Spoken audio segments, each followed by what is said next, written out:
Okay, in this video we're going to be checking out the iX3 Lite frame from iFlight-RC.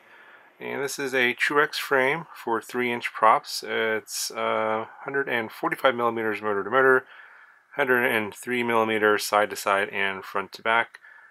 It is configurable here either in a top mounted battery style or a bottom mounted battery style. So you can see we have slots for both on the bottom and the top. And it's kind of got this sort of shrunken down section here for your electronics. You obviously got your section here, 20 by 20 section here for your stack, and then you have an area for your camera here. This is got more space here in here than the Nisi frame that I reviewed about a week or so ago. So the camera mounting should be better on this one.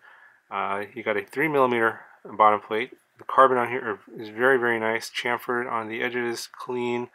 Got a 2mm top plate. The standoffs are 22 millimeters tall, and they're M3 standoffs.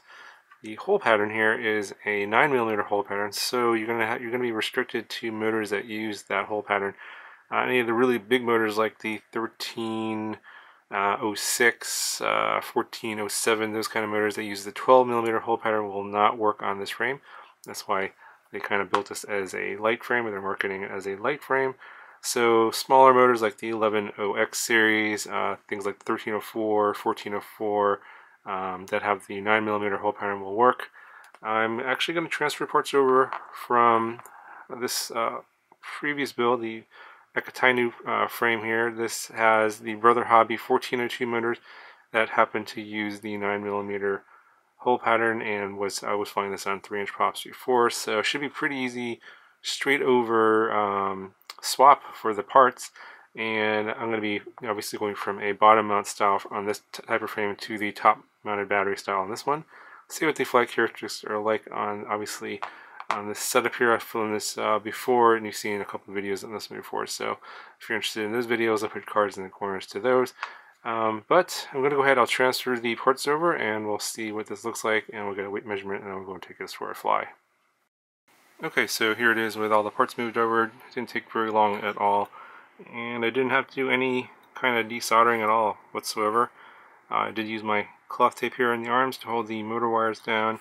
As you can see in the back, kind of tight on space, so I had to shove the receiver back here, and it's kind of loose, and I just used a zip tie to hold the battery connector and the receiver in place in between the two standoffs in the back. There's not a whole lot of space here. You could possibly put a receiver here behind the camera.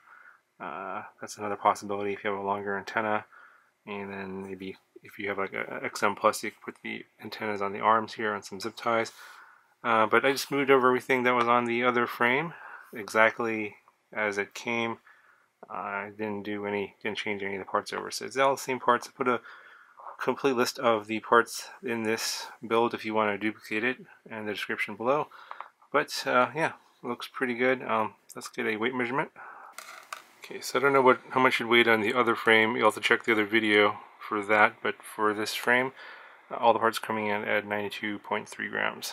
So I'm going to go ahead and take it out to the field now. I'm going to be using a top mounted battery here for this particular frame, probably a 550 3S.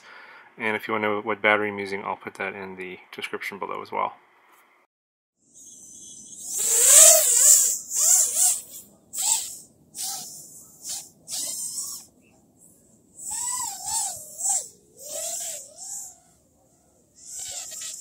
Definitely is a little different than before. It's been a while, so I don't remember exactly how it flew.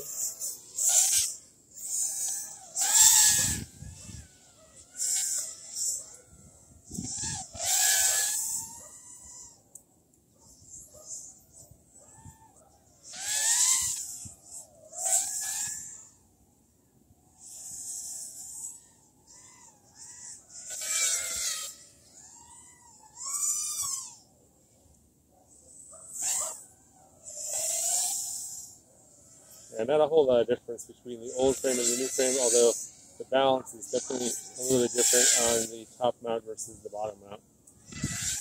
It's hard to explain the difference. It just feels like it's a on the turns. It's not fighting the CG as much, but it's really a really minor difference. On this 3-inch setup, I don't think it's that big of a deal.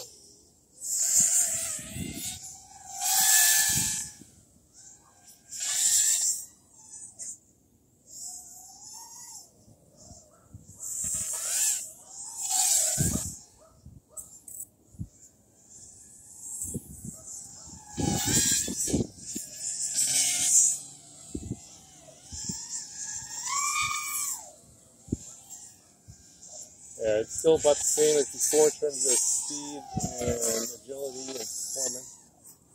Just the balance is a little bit different in the turn. That's about it.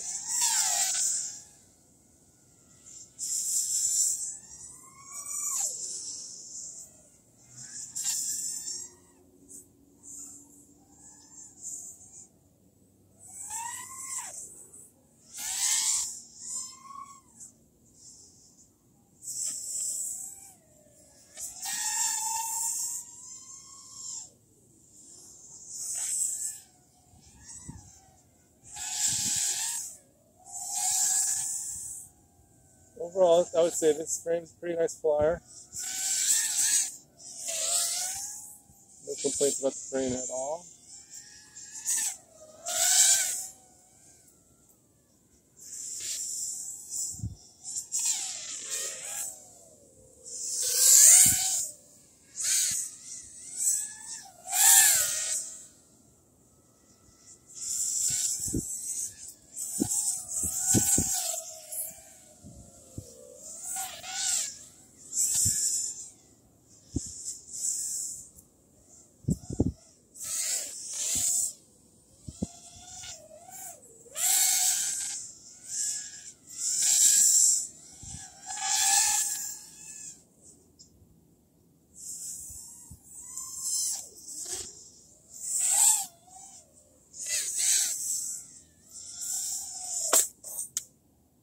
Oops, I think I ran the battery down too low.